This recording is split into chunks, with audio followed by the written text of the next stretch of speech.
Ahora vamos directamente a lo que nos trajo hoy, ¿no?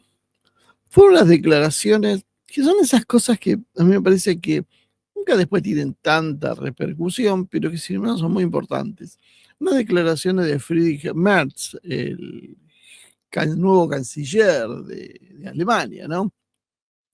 Un personaje realmente preocupante, ¿no? Porque si Scholz no era alguien que uno diría debería estar a la altura de un país tan grande como Alemania, bueno, Merz es aún peor.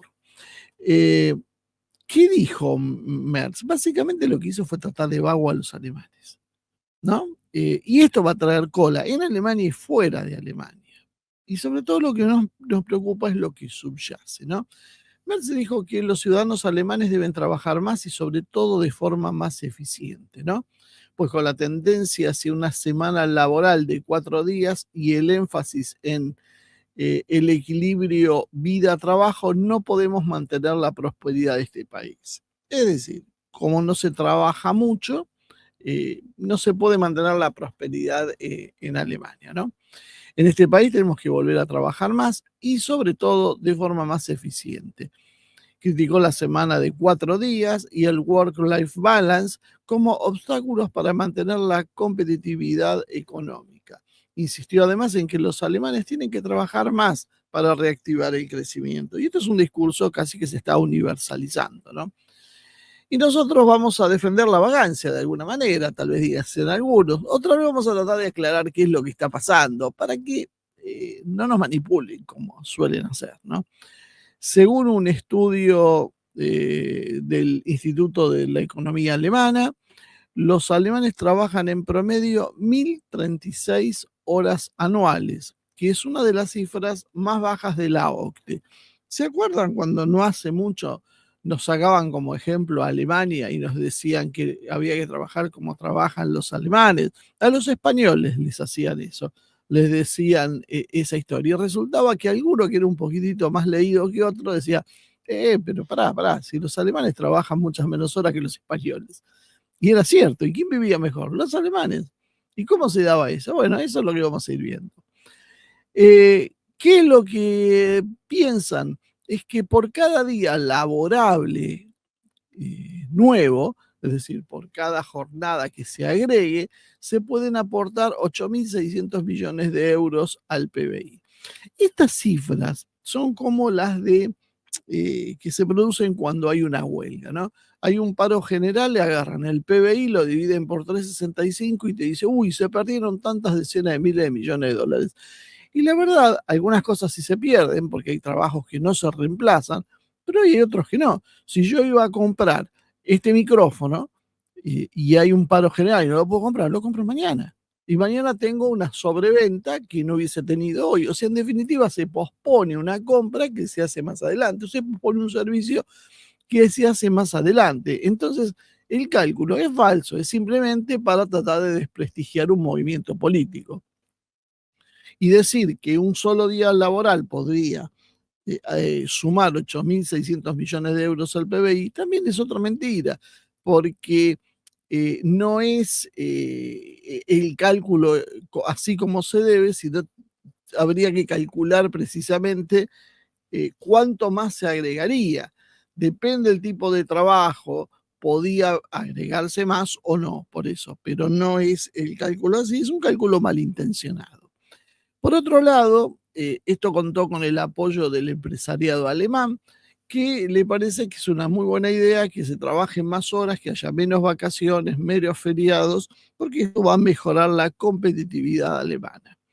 Los sindicatos denuncian en realidad que esto ignora los problemas estructurales como la falta de guarderías, digitalización deficiente y condiciones laborales. Bueno, lo de la falta de guarderías realmente tiene que ver un poco con las ideologías de moda hoy, ¿no? La falta de guarderías sí es un problema, pero un problema para la gente que cree en un modelo determinado. Uno podía creer que hay que trabajar de otra manera, que los chicos tienen que criarse con los padres, podía creer muchas cosas que estaría bueno en algún momento discutir, pero ni los propios sindicatos los discuten, donde le parece que lo mejor que tienen que hacer las madres es trabajar como operarias o como empleadas para una empresa y no tener la responsabilidad de formar una persona. No, bueno, son miradas, ¿no? Yo no creo que una persona se realice por su trabajo, creo que una persona se realiza por otras cosas. Una persona es algo mucho más compleja que un trabajador. Un trabajador es parte de la personalidad de un ser humano, pero no es el objetivo. Uno no nace para trabajar, sino trabaja para poder colaborar con una sociedad, para poder tener las cosas que necesita para vivir con dignidad, que no es lo mismo, pero últimamente en el capitalismo se ha confundido mucho esta historia, ¿no? Esto es mucho de la ideología protestante. Los expertos en economía laboral hablan también de impactos negativos en la salud y se señala que el problema, en realidad, algunos que piensan un poquito más, no es la pereza, sino una estructura laboral rígida, desajustes demográficos, por ejemplo, con una generación entera muy trabajadora que se está jubilando por su edad y la falta de infraestructura consecuente. Merz responsabiliza el esquema cultural y las condiciones laborales vigentes por una baja productividad atribuida a la reducción de las horas trabajadas, ¿no? Y propone un retorno a más trabajo como medida urgente, críticas entonces que han sido apoyadas por los empresarios, pero que tienen entonces el rechazo, por decirlo a modo de resumen, de los sindicatos, de algunos economistas y de buena parte de la población, que es la que en realidad va a terminar pagando los platos rotos. Lo ven como una visión en realidad simplista que culparía a los trabajadores para abordar reformas estructurales necesarias. Eh, el argumento de Merz se centra en una lógica mecanicista del trabajo que creo que es absolutamente errada y que esconde algunos problemas que ahora vamos a ir viendo antes que me salten a la yugular. Según Merz, cuanto más horas se trabaja, más riqueza se cree, pero eso en realidad es falso en los términos económicos modernos, dado que la productividad de la hora trabajada en Alemania ha aumentado en forma sostenida en las últimas décadas, inclusive cuando el número de horas trabajadas se reducía en otros lados. Perdón, se reducía, es decir, se trabajaron menos horas, pero se produjo más. Entonces hay un misterio que deberíamos revelar. ¿Por qué razón, si uno produce más, esto no se traduce en bienestar y solo se cuenta el tiempo trabajado, independientemente si es más o menos productivo? Yo puedo estar horas y horas sentado en una silla y con eso, ¿qué conseguiría? No, yo diría que no conseguiría nada. Diría que lo que conseguiría sería calentar la silla, pero no tener mayor productividad. Bueno, ¿qué es lo que importa entonces? Importa la productividad, pero si importa la productividad, ¿por qué no la tenemos en cuenta? Y esa es la gran trampa moderna dejaste abierto, la gran trampa moderna de lo que hoy nos está pasando, ¿no? Eh, es un error mirar las horas trabajadas, dado que los países más ricos y productivos del mundo, entre las que se encontraba Alemania, los Países Bajos, Noruega, Dinamarca, son justamente aquellos países donde las horas trabajadas son menos. O sea, se trabaja menos que el promedio global. Si uno va a Brasil, va a México o va a la Argentina, va a ver que trabaja mucho más horas que en Dinamarca, en Países Bajos o en Noruega o en Alemania, y sin embargo, allá viven mejor que acá. ¿Y por qué razón? Eh, Países como México y Turquía encabezan los rankings de horas trabajadas. Entonces, el primer punto a ponernos de acuerdo es que el esfuerzo físico no tiene que ver con precisamente esa riqueza, sino que está relacionado con el valor agregado por hora. Es decir, la productividad, la automatización y la tecnología, la incorporación de maquinarias avanzadas, la robótica, el mejor capital humano, o sea, la gente más especializada, con mejor formación y educación técnica, la eficiencia organizativa, los procesos optimizados, la mecánica sectorial en los circuitos de alta productividad e inclusive la propia infraestructura con caminos aptos, no sé, sistemas ferroviarios rápidos y eficientes, todo eso hace a la productividad. Si yo pongo a la gente a trabajar, voy a dar un ejemplo muy burdo, ¿no? Yo voy a traer una cosecha y la voy a traer en carretas. Y hay otro que va a tener un tren que se desplaza a 100 kilómetros por hora. Tengo un maquinista que lleva el tren, o media docena de personas que trabajan alrededor del tren, y tengo otra media docena de personas en carreta. ¿Quién imagina que va a traer más carga? Bueno, ese es el problema. No importa el esfuerzo físico, importa lo que estás haciendo. Y si yo no te doy el tren, si yo no te doy un camión y te doy una carreta, por más esfuerzo físico que hagas, nunca vas a poder equiparar al que no lo hace, pero cuenta con los medios adecuados. Ahí es donde está el problema. Hay un cuadro con la eficiencia laboral que de alguna manera grafica cómo ha ido evolucionando en el último siglo del mundo, ¿no? En 1930, el índice de productividad se fijó en 25, en 1940, en la década, ¿no?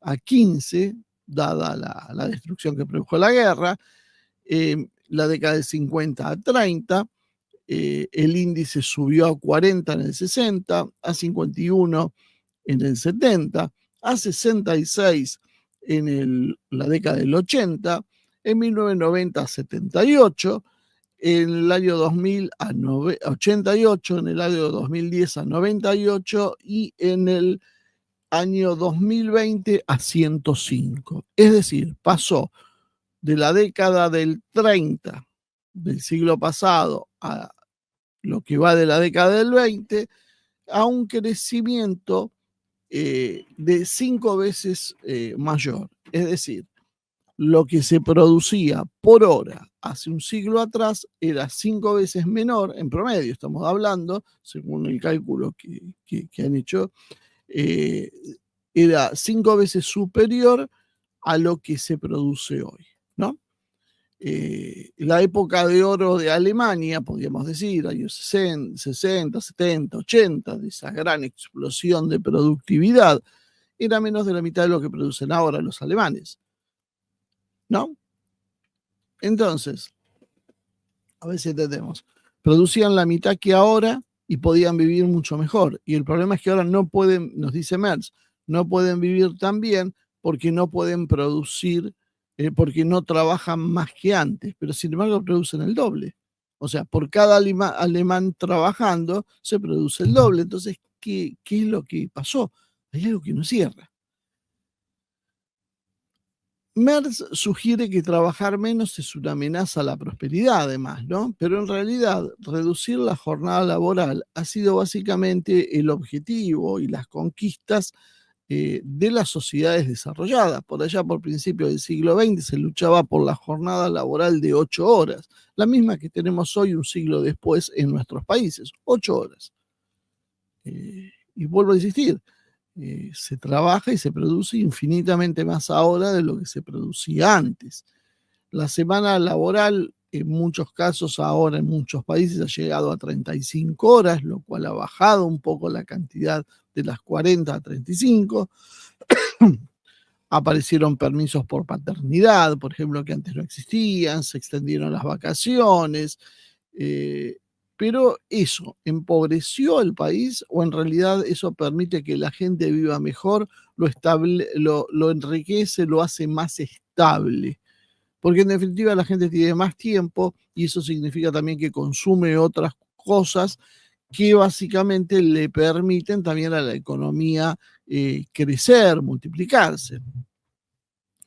El problema en realidad no está solo en la riqueza del PBI, medida por aumento del PBI, sino en cómo se vive. Si uno trabaja y no tiene tiempo libre para nada, si no puede estar con sus hijos, si no puede estudiar, si no puede descansar, si no puede leer un libro, si no puede irse de vacaciones, es más rico o menos pobre. O sea, si uno trabaja 48 horas por día, trabaja más días de las que las que tiene, más horas de las que tiene el día. Básicamente, uno es más rico porque tiene entonces más poder acumulado. ¿A dónde queda la calidad de vida? ¿Hacia dónde queda preguntarnos para qué estamos en el mundo, entre otras cosas? Yo no soy partidario de los que dicen, no estamos para disfrutar nada más. Estamos para tener un equilibrio entre lo que disfrutas y lo que tenés que trabajar, porque de algún lado salen las cosas, eso es cierto. Los servicios y los bienes requieren un trabajo incorporado que alguien lo tiene que hacer, por lo tanto es lógico que se haga ese trabajo. Pero ese es el único factor a tener en cuenta, evidentemente no. ¿Cuál es el problema? El problema es que hay un modelo agotado. Pero no es culpa en realidad de los trabajadores. El problema es el modelo en sí que se agotó. Alemania no tiene una crisis por trabajar poco. Esto es una mentira de Merz. Tiene problemas porque en realidad su modelo industrial exportador depende de la energía barata que perdió gracias a su enfrentamiento con Rusia y a la crisis básicamente que hay en el mercado global. Ese es el problema que tiene Alemania, no que los alemanes no trabajaron pocas horas. Además, su aparato productivo tampoco se adaptó al nuevo paradigma tecnológico, como por ejemplo lo ha hecho China. China es más eficiente, podríamos decir, en la adaptación, aunque todavía tal vez no alcance los índices de productividad alemanes, ¿no? Pero tiene una plasticidad de la economía que no tiene la alemana. Y hay otro problema más a tener en cuenta, que yo creo que esto es como una cebolla, uno va pasando capas y capas y se va acercando al centro, y el centro tal vez esconda cosas que no quieren que hablemos. Mientras la productividad por hora se multiplicó, habíamos dicho, en el último medio siglo, se duplicó en realidad y se multiplicó por 5 en el último siglo, los beneficios de ese aumento, ¿cómo se distribuyeron? El trabajador produce más, pero en términos reales gana más. ¿Dónde fue a parar esa riqueza? Es decir, un trabajador actual gana proporcionalmente 5 veces más que uno de principios de siglo o el doble que uno en los años 60. A nosotros nos encandilan con la electrónica y con algunas cuestiones tecnológicas que antes no teníamos, y que eso hace pensar que ahora se vive mucho mejor que antes. Pero en cualquier país saben que en los años 60, bueno, en Argentina era esto una cosa muy clara, alguien trabajando 8 horas, conseguía alimentar a una familia con varios hijos, probablemente 3 o 4 hijos o más. También conseguía sostener el trabajador a su mujer, porque normalmente era el hombre el que trabajaba, y además en muchísimas oportunidades podía comprarse una casa. Más adelante pudo comprarse un auto. Tener una propiedad, aunque sea en un barrio alejado, no céntrico, no era nada exótico. Cualquier joven que trabajaba mantenía a su familia y se compraba o se hacía su casa. ¿Quién hoy puede hacer eso? Los jóvenes no pueden ni siquiera alquilar, no les alcanza ni para alquilar. Un jubilado no puede pagar sus remedios y depende de lo que alguien le ayude, básicamente, porque con una jubilación de cuánto, de $300 menos, ¿cuánto puede llegar a vivir en un país hoy que es más caro que Europa? Eh, Ahí es donde nos damos cuenta eh, que se produjo mucho más, pero la verdad, además de producir más, algo pasó con el reparto. Porque si yo produzco por hora 5 veces más que antes, y antes me podía comprar un departamento, y antes podía alimentar una familia, y hoy tenemos que tener las dos personas de la pareja trabajando y no pueden mantener sus hijos y apenas con suerte pagan un alquiler, alguien se está quedando con la diferencia. O sea, ¿quién se está quedando con lo que antes se producía y lo que ahora no? Y esa parte no la cuentan. No nos cuentan, nos dicen, no, antes eran más trabajadores, los trabajos eran de mayor esfuerzo físico, normalmente había menos mecanización, pero uno, un obrero podía ganar mucho más de lo que gana hoy. Y podía prosperar de otra manera y seguramente llegaría a su vejez siendo propietario de no solo de su vivienda, sino de otras que le generaban una renta para poder vivir tranquilo el resto de sus días, cosa que hoy no puede ser y hoy nos encontramos con que está el sistema jubilatorio colapsado y no se pueden hacer los aumentos mínimos que la propia ley fija y que nunca se cumplen, o que fijaba la ley, o que eran constitucionales. ¿Y por qué esto está pasando? Bueno, eh, deberíamos preguntarnos a dónde fue a parar esa riqueza. Y esa riqueza probablemente fue a parar a manos de las grandes corporaciones. En el caso de Alemania, que era lo que estábamos viendo, Volkswagen, BASF, Siemens, Bayer, Allianz, Deutsche Bank, han concentrado su capital y expandido su poder por el mundo. La globalización financiera y la deslocalización multiplicaron los beneficios reduciendo los costos laborales o tributarios. El capital financiero fue otro actor importante. El capital financiero, los fondos de inversión desde los años 80 más o menos en Alemania, como sucedió con el resto de Occidente, se vivió una etapa creciente que llega hasta el día de hoy de financiación de la economía. Cada vez hay más ganancias que se obtienen del capital especulativo. Bonos, derivados, fusiones, deudas, todo lo que siempre escuchamos hablar. Fíjense, cada vez más tiempo se le dedica a ver la bolsa, los bonos y a ver todas las cosas de derivados y monedas eh, que permiten escapar básicamente de la economía real, porque hasta un Bitcoin, que es un asiento, un algoritmo, una cifra, ¿qué tiene que ver eso con la economía real? Toda esa especulación hizo que los que especularan, que ganaran con los dividendos, pero no con los salarios. El salario no acompañó esa especulación. Y no solo eso, además se los premió muchas veces ni siquiera cobrándoles impuestos. El que gana en la bolsa no paga impuestos, sí paga impuestos el que trabaja con sus manos. ¿Qué tipo de lógica es esta? No, porque crean trabajo y el otro también crea trabajo, pero se paga por trabajar. Se paga un impuesto por trabajar, pero no se paga un impuesto por especular. Qué cosa loca, ¿no? Que creo que eso es un poco lo que muestra cuál es la característica del mundo actual. ¿Y quiénes también jugaron en este partido? Accionistas, CEOs y élites corporativas. La distribución interna del ingreso de las empresas se polarizó. El 1% de los trabajadores más ricos, en realidad no son trabajadores, ¿no?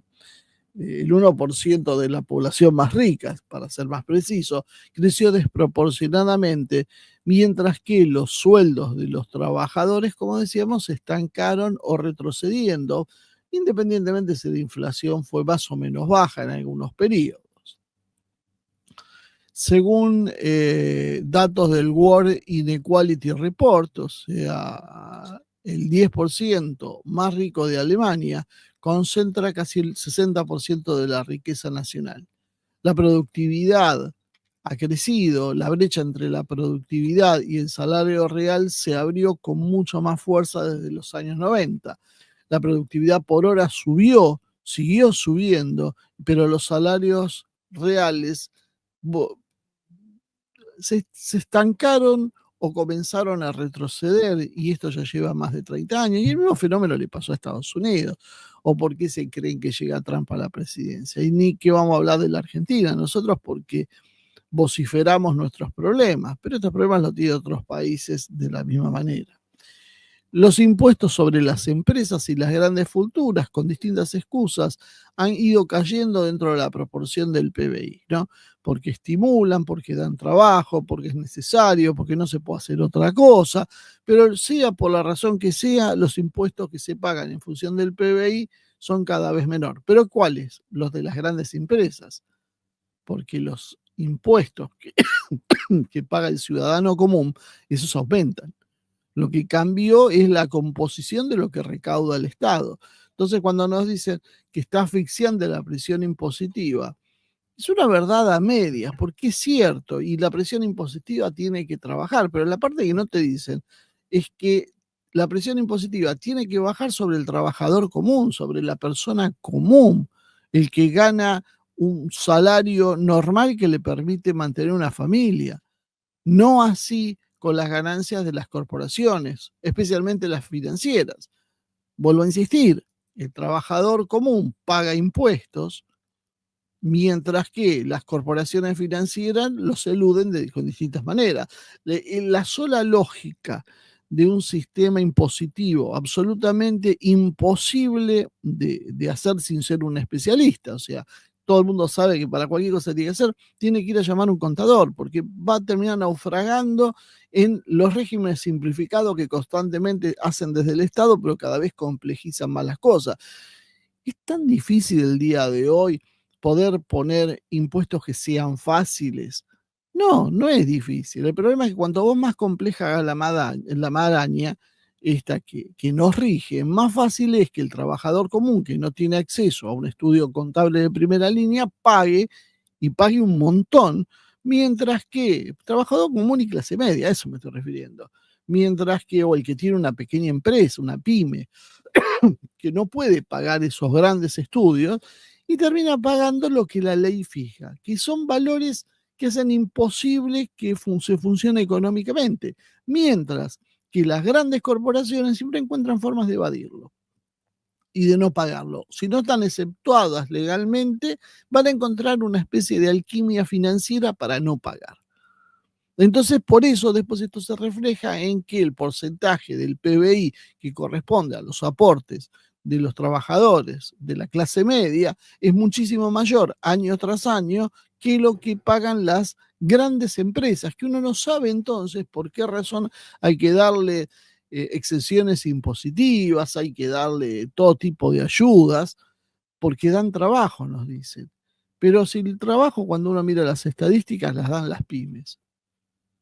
El trabajo real es la gente que lo hace por cuenta propia o que a lo sumo trabaja para una pyme. Las multinacionales dan un porcentaje mínimo del trabajo. Las multinacionales que te aportan tecnología, algunas cosas que sí es cierto que necesitas tener. Pero guarda que no pagan impuestos ni dan trabajo como si hacen las pymes, donde no hay una sola reforma que favorezca a las empresas pymes o a los cuentapropistas.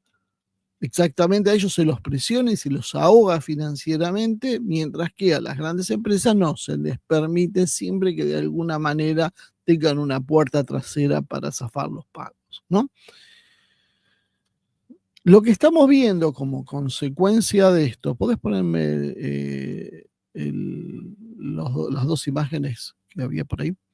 Lo que estamos viendo entonces como consecuencia de todo este proceso que estamos describiendo es una transferencia masiva de los trabajadores hacia el capital, mientras que al asalariado se le exige trabajar más duro, a la clase media se le exige trabajar más duro, como si fuera el responsable de la crisis. Merz y los sectores similares a él trabajan para mantener el status quo y evitar reformas estructurales que harían más justo esto que estoy mencionando y que se ha ido deformando y agravando con el paso del tiempo. Se está desviando la atención de lo que es el verdadero problema, que es el modelo económico liberal, que ya está profundamente agotado. hay un cuadrito que habla de cómo fue la distribución de la riqueza en Alemania. Y Alemania es un país mucho más equitativamente justo que lo que puede ser Argentina o Brasil o México. Y Argentina era mucho más justa que México, que Brasil o que Colombia.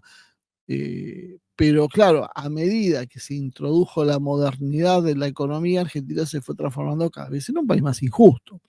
Fíjense, en la década del 20, el top 10 en Alemania, o sea, el 10% más rico, ganaba el 35% del PBI, tenía, la clase media el 40% y el 50% más pobre el 25%, ¿no?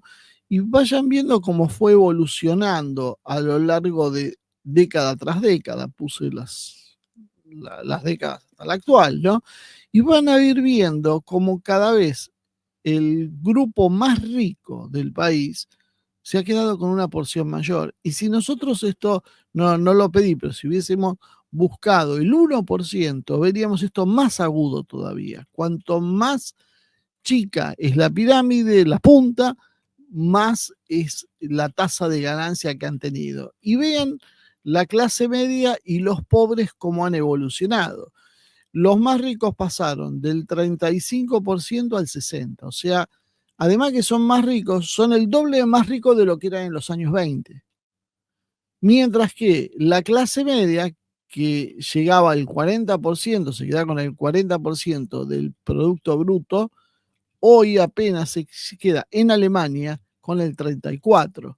Y los más pobres pasaron del 25 al 15. Es decir, se empeoró, perdió la pobreza 10 puntos y la clase media 15, y todo eso fue a parar a los más ricos. Son números, esto no es un problema ideológico. Acá puede venir todos los libertarios que quieran a decir que esto es mentira, que esto es comunista, lo que sea. Son números fríos. Los pobres ganan menos, la clase media gana menos y los ricos ganan más. Hace un siglo que se está dando este proceso y el proceso sigue agudizándose y cada vez queda menos para sacarle a los otros. Entonces, más productividad se genera, más se llenan los bolsillos de los más ricos y no del resto. Y ahora, ¿qué viene Merz a decirnos? Hay que trabajar más, porque si no, no podemos ser tan ricos como antes. Y si probamos viendo de distribuir las cosas de otra manera más justa, porque en realidad se produce más que antes. Alemania produce más de lo que producía antes. Sin embargo, sus clases medias y trabajadoras ganan menos de lo que ganaban antes. ¿Y esto qué significa entonces? Significa que el problema está en el reparto, no está en la producción. Es que Merz nos está engañando.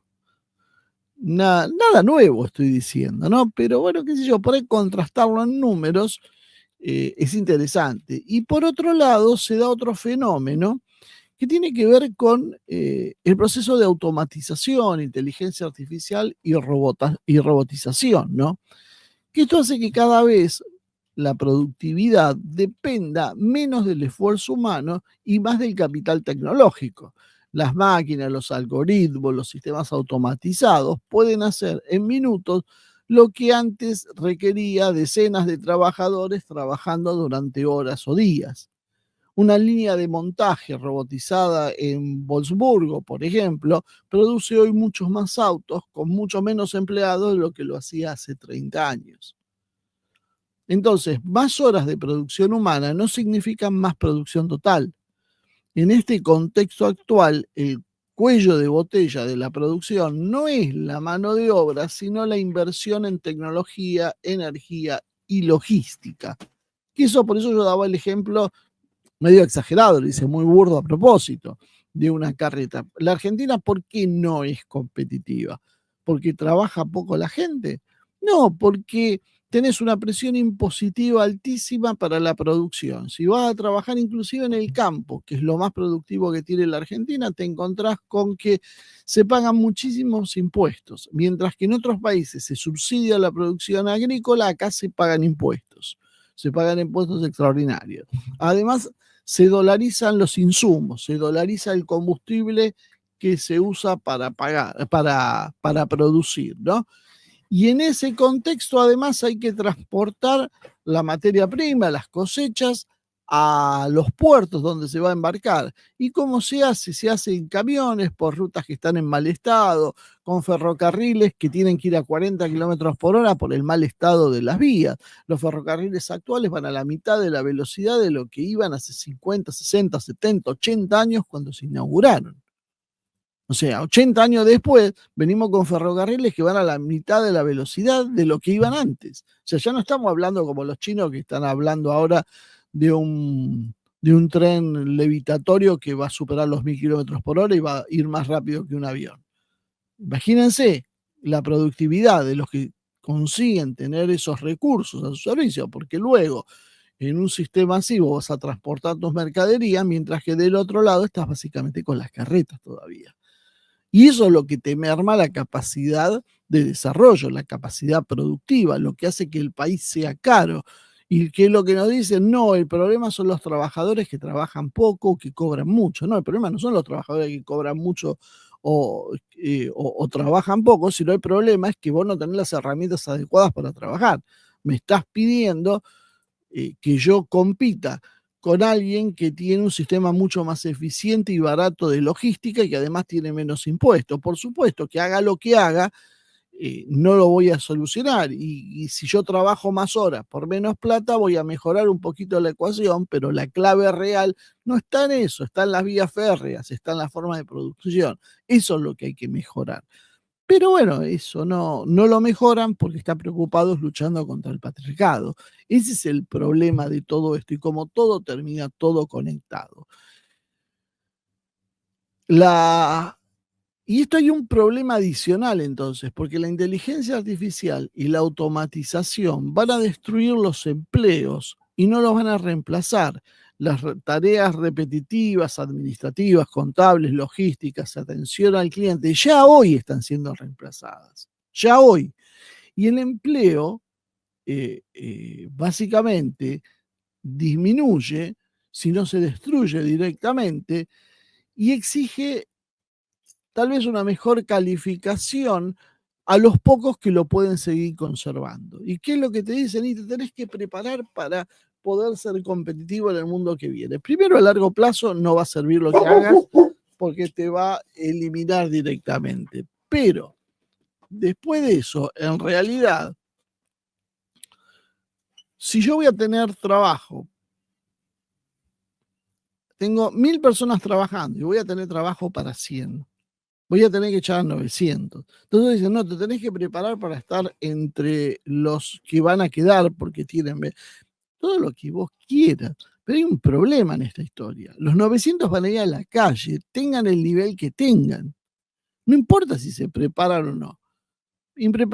Solo a título individual, tal vez vos quedes un tiempo más que otro que se preparó menos.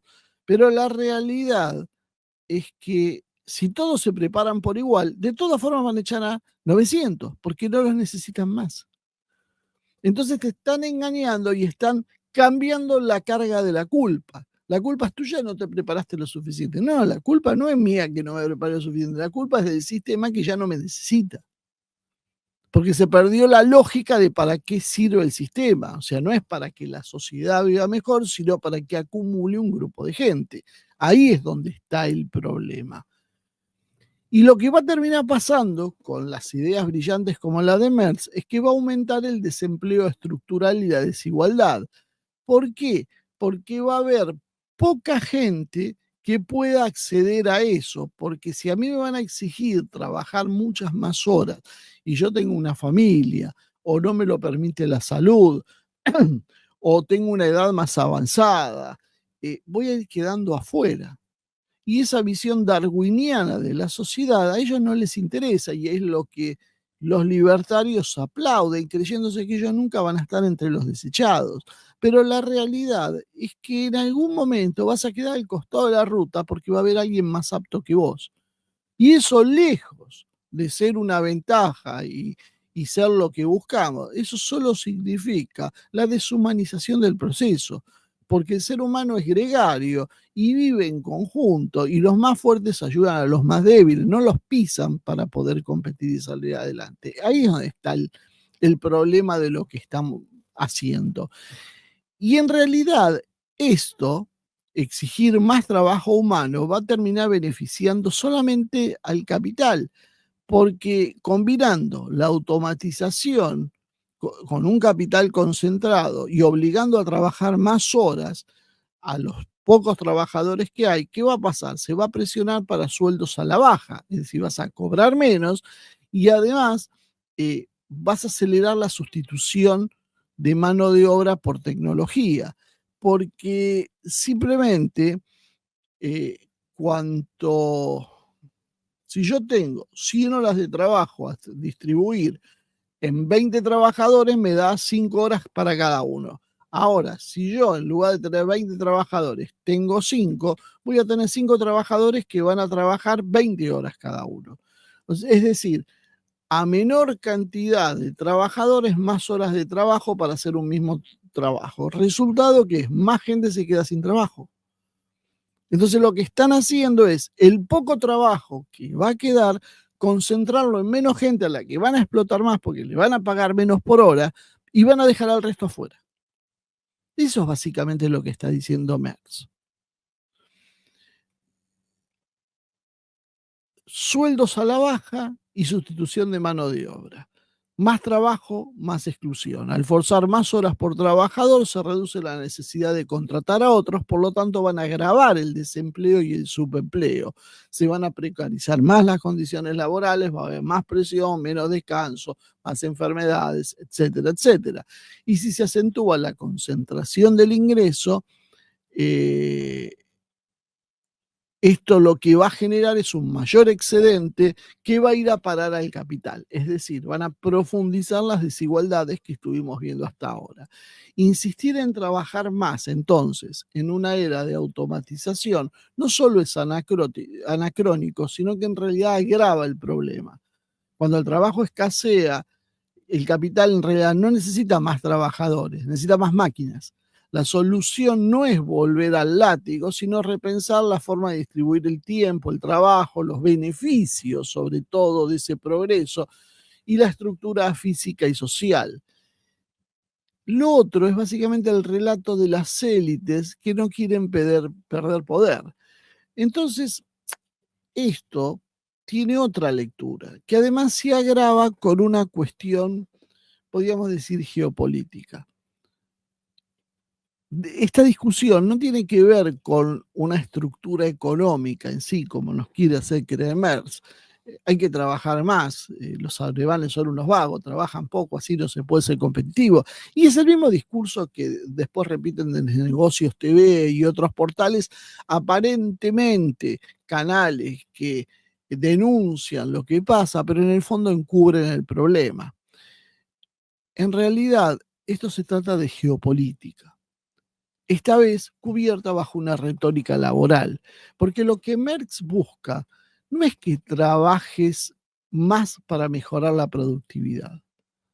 Merz lo que quiere es que trabajes más porque quiere ir a una guerra, porque es un halcón atlantista, porque viene de tener vínculos con la banca y con el capital transnacional. ¿Y cómo le vas a pedir al zorro que te cuide el gallinero? Va a pasar lo que está pasando.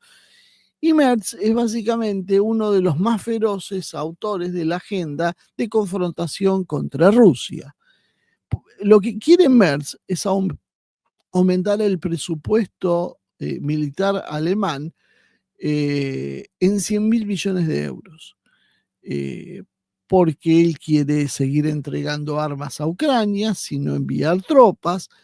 Y esto lo hace además, como está en plena sanción contra Rusia, rechazando el gas y la materia prima rusa, que significa un costo adicional para la industria nacional.